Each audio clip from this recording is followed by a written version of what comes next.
Si quelqu'un est dans le Christ, il est une création nouvelle. Enseignement 3. Si vous connaissez cette chanson, il faut chanter dans ta voiture, dans ta maison. Si vous connaissez. Ton amour a changé ma vie, car j'ai trouvé en toi cet espoir merveilleux qui me rend si heureux. Près de toi, je crois vivre dans les cieux. Un verset. Bon, cette chanson si belle montre un peu le changement qu'on attend de Dieu. Nous sommes la création nouvelle grâce à nos baptêmes. Et cette chanson est dans le film qu'on a vu il y a quelques jours, Les Doigts croches. Bon, le langage, c'est pas toujours très bon, mais ça montre quelque chose de très, très bon. Il y a plusieurs voleurs qui partent en pèlerinage sur les traces du chemin de Saint-Jacques de Compostela en Espagne. Et un petit spoiler alert. Malgré tous les efforts pour ne pas changer, nous pouvons voir un homme qui ne chante jamais. Il est toujours triste. Il n'est jamais heureux et joyeux.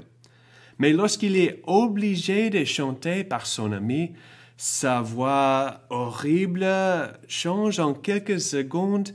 Il est transporté dans la magnificence de celle d'un chanteur d'opéra. Et c'est cette chanson-là, « Ton amour a changé ma vie ». Est-ce qu'on le croit, que l'amour de Jésus a changé nos vies? Bon, si vous n'avez pas encore écouté l'homélie de Père Martin ce dimanche, je vous invite à l'écouter. Il a parlé d'une révolution religieuse. Il a dit, comme Saint Paul aux Éphésiens, « En Jésus-Christ, nous avons libre accès auprès du Père en un seul esprit. » Libre accès du Père. C'est le Christ Jésus qui est le temple de Dieu, qui a fait de nous le temple de l'Esprit Saint. Nous sommes l'Église, nous sommes les pierres vivantes. Et en Jésus-Christ, nous avons libre accès auprès du Père en un seul esprit. De nouveau, il a dit, « Le temple de Dieu est sacré et ce temple est vous. » Première lettre aux Corinthiens. Bon, il a parlé un peu de notre dimension sacerdotale du baptême. Comment nous rendre un culte à nos vies de chrétiens? Bon, je vous invite à écouter un tout petit mot de l'Exode 19. Vous avez vu comment je vous ai porté comme sur les ailes d'un aigle pour vous amener jusqu'à moi. C'est Dieu qui parle. Et maintenant, si vous entendez ma voix et gardez mon alliance, vous serez mon domaine particulier parmi tous les peuples, car toute la terre m'appartient. Et vous serez pour moi un royaume des prêtres, une nation sainte. Si nous sommes des prêtres, grâce à Dieu, grâce au baptême, c'est quoi un prêtre? Bon, les prêtres de peut-être chaque religion dans l'histoire du monde ont deux rôles essentiels. D'abord, c'est d'être un médiateur avec Dieu. Parler avec Dieu au nom du peuple et au peuple au nom de Dieu. Et deuxièmement, d'offrir des sacrifices agréables à Dieu. Nous pouvons le voir dans presque chaque religion dans l'histoire du monde. Ces deux rôles-là.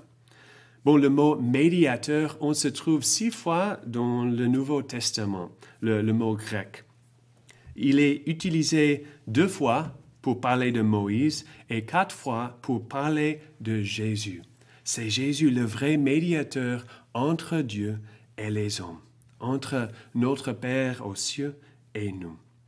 Et dans le Christ, de nouveau, grâce au baptême, nous sommes tous des prêtres, des prophètes et des rois, parce que Jésus, le grand prêtre, prophète et roi, vit en nous. Donc, chaque prêtre offre les sacrifices. Beaucoup de fois, on pense que les sacrifices, c'est quelque chose de très, très difficile. Il faut souffrir beaucoup. Et c'est vrai qu'il faut parler des sacrifices comme ça. C'était les animaux tués dans l'Ancien Testament. C'est Jésus qui s'est offert jusqu'au bout, toute sa vie donnée sur la croix. Mais sacrifice, c'est pas pour dire souffrir beaucoup, sinon faire sacré. C'est ça le but du prêtre, faire sacré le peuple de Dieu. Et pour nous, comme les prêtres, tous les laïcs comme prêtres en Jésus, il faut faire sacré nos temples et nos maisons. On peut, par exemple, offrir un sacrifice de louange qu'on fait, nous avons fait il y a 10 minutes, lumière de la joie. Le sacrifice de louange, ce sacrifice d'un peu de temps pour louer Dieu, pour recevoir l'esprit de la joie que le Seigneur veut pour nous. Bon, le Père Martin a parlé un tout petit peu ce dimanche sur Jésus qui a déchiré le voile du temple à sa mort. Parce que dans le temple des Juifs à Jérusalem, il y avait les parvis des non-Juifs, des femmes et des hommes, des prêtres et le Saint des Saints, derrière le voile du temple. C'était le prêtre qui est entré une fois par an pour louer Dieu, pour être dans la présence de Dieu lui-même. Mais on voit dans l'évangile de Saint Luc, chapitre 23, 45. C'est le moment de la mort de Jésus, du mort de Jésus. Le voile du sanctuaire se déchira par le milieu et jetant un grand cri, Jésus dit, « Père, en tes mains je remets mon esprit. » Ayant dit cela, il expira. Il a déchiré l'obstacle entre Dieu et nous. Il l'a déchiré en deux. On peut voir dans le livre des Hébreux, c'est très très beau, on peut voir beaucoup de fois l'auteur parle de Jésus comme le grand prêtre qui offre le sacrifice agréable à Dieu. Bon, on peut voir par exemple, nous sommes aux Hébreux chapitre 8. Le point capital de nos propos est que nous avons un pareil grand prêtre qui s'est assis à la droite du trône de la majesté dans les cieux, ministre du sanctuaire et de la tente lavrée, celle que le Seigneur, non en homme, a dressée. Tout grand prêtre, en effet, est établi pour offrir des dons et des sacrifices, comme on a dit tout à l'heure. Et dans le chapitre 9, le Christ, lui, survenu comme grand prêtre des biens à venir, traversant la tente plus grande et plus parfaite que n'est pas faite de main d'homme, c'est-à-dire qui n'est pas de cette création. Jésus entra une fois par toutes dans le sanctuaire, non pas avec du sang de bouc et de jeunes taureaux, mais avec son propre sang. Nous ayons acquis une rédemption éternelle. C'est Jésus qui a déchiré le voile du temple de ce monde pour déchirer aussi le voile du temple qui est aux cieux, la nouvelle Jérusalem, la nouvelle création. Et on peut voir aussi tout à l'heure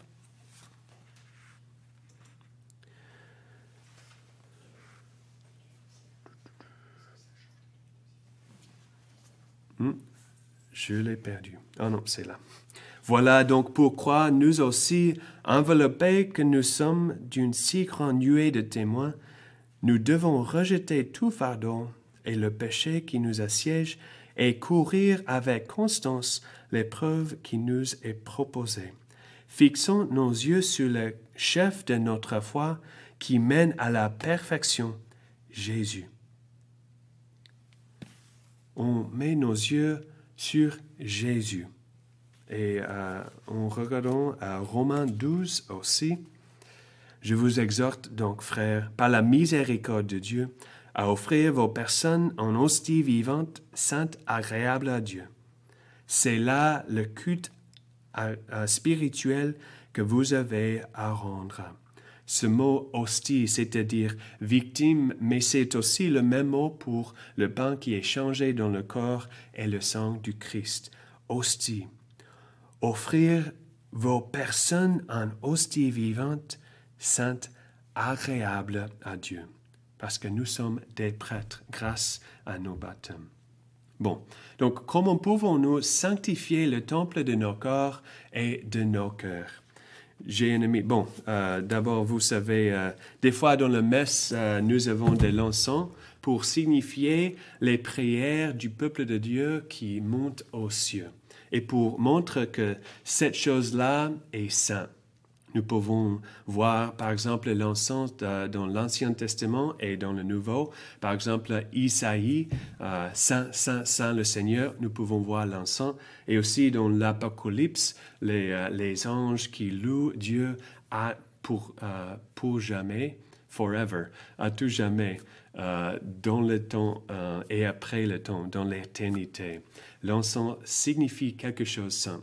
Donc, j'ai un ami qui, des fois, il dit, bon, il faut encenser le temple de l'Esprit Saint quand il sort pour fumer un cigare. Bon, je ne sais pas si ça, c'est le but pour nous, mais c'est une image qu'on peut utiliser, quoi. Bon, le deuxième concile vaticain nous a expliqué un peu comment nous pouvons offrir comme prêtre le sacrifice agréable à Dieu. Comment participer dans la messe. Dans le sacrifice de la messe, nous demandons au Seigneur qu'ayant agréé l'oblation du sacrifice spirituel, il fasse pour lui de nous-mêmes une éternelle offrande. Et tout à l'heure, un peu après, on peut voir, c'est dans Sacro Sanctum Concilium, c'est le document sur la liturgie.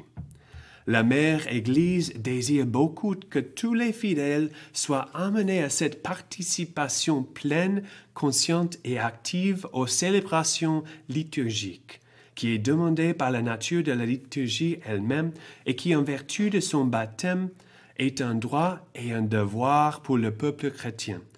Race élue, sacerdoce royal, nation sainte, peuple racheté. Et donc, à peu près, on peut voir, pour promouvoir la participation active, on favorisera les acclamations du peuple, les réponses, le chant des psaumes, les antiennes, les cantiques et aussi les actions ou gestes et les attitudes corporelles. On observera aussi en son temps un silence sacré. Bon, c'est vrai que toutes les actions-là nous aident à entrer dans la liturgie pour écouter la parole de Dieu, pour recevoir les grâces que Dieu a préparées pour nous. Mais je dirais aussi que la participation active, c'est avant tout offrir dans mon cœur tout ce que je suis et tout ce que j'ai avec le prêtre devant moi, avec Jésus, à la gloire de Dieu le Père. Donc, même si l'homélie est pourrie, même si la musique est sous la normale, même si j'ai pas entendu les lectures parce que le microphone est en panne, même si le prêtre ne parle même pas le français, je peux offrir moi-même avec Jésus dans l'hostie vivante, qui est Jésus, sur l'autel, comme sacrifice agréable à Dieu le Père. C'est ça la participation active, de m'offrir avec Jésus au Père.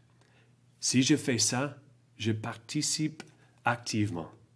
Et après, c'est très très bon de chanter et d'écouter bien si on peut. Bon, aussi la liturgie elle-même nous montre un peu le but de tout ça. Comment nous pouvons, comme les laïcs, comme prêtres, offrir notre sacrifice. Bon, ça c'est dans la première prière eucharistique. Souviens-toi, Seigneur, de tes serviteurs et de tous ceux qui sont ici réunis, dont tu connais la foi et l'attachement. Nous t'offrons pour eux, ou ils t'offrent pour eux-mêmes et tous les leurs, ce sacrifice de louange qui est la messe. pour leur propre rédemption, pour le salut qu'ils espèrent, et ils te rendent cet hommage à toi, Dieu éternel, vivant et vrai. Je vous invite à écouter chaque fois dans la messe les paroles qui parlent de notre sacrifice. Bon, aussi dans la troisième prière eucharistique. Seigneur, avec la puissance de l'Esprit Saint, tu ne cesses de rassembler ton peuple afin qu'il te présente partout dans le monde une offrande pure. Nous présentons cette offrande vivante et sainte pour te rendre grâce. Une éternelle offrande après par le sacrifice qui nous réconcilie avec toi. Donc nous, comme les laïcs, nous, avec le prêtre, nous offrons nos sacrifices de nos louanges à Dieu. C'est très, très bon. Mais après, il faut être les prêtres aussi dans nos maisons, dans nos travails, dans tous nos lieux. Donc, il y a une question pour vous. Et ça vient des statuts de la communauté de l'Emmanuel. C'est quoi un long temps d'adoration quotidien? Adoration du Saint-Sacrement quand c'est possible. Donc, c'est un de nos devoirs, on peut dire, comme membre de la communauté de l'Emmanuel. Prier pour un long temps d'adoration chaque jour. Bon, c'est intentionnellement vague parce qu'on n'est pas tous des moines, on n'est pas tous des mères, on n'est pas tous des enfants. Donc, il faut réfléchir chacun et chacune. C'est quoi un long temps d'adoration quotidien pour moi?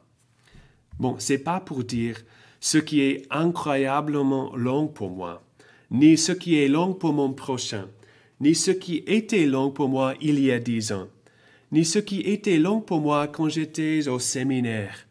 Mais qu'est-ce que c'est un temps raisonnablement long pour moi dans mon état en ce moment? Peut-être à cause de Covid, c'est en fait plus long qu'il y a 1 an. Peut-être pas. C'est pour réfléchir avec le Seigneur. Le fondateur de la communauté l'Emmanuel, Pierre Gossard, il a dit « Si tu ne peux pas faire ta pénitence, c'est trop grand. Donc, il faut diminuer un peu. » Et aussi, demander l'aide des autres pour t'aider pour le faire. Bon. Il y a une parole très très beau dans le livre de Joël. Joël chapitre 2. C'est la lecture de l'Aude de ce matin. Revenez à moi de tout votre cœur dans le jeûne, les larmes et le deuil. Déchirez vos cœurs et non pas vos vêtements, et revenez au Seigneur votre Dieu, car il est tendre et miséricordieux. Lent à la colère et plein d'amour, renonçons au châtiment. Comme le Père Alexandre a dit il y a quelques jours, il ne faut pas ouvrir les églises et fermer les églises domestiques. L'église dans mon cœur, le temple de l'Esprit Saint et l'église de ma maison. Donc, on demande la grâce de Dieu pour déchirer ce voile entre nous. Comme Saint Augustin a dit, toi, Seigneur, tu étais en moi, mais je n'étais pas avec toi. On peut déchirer ce voile par l'adoration. Peut-être c'est 1 minute par jour.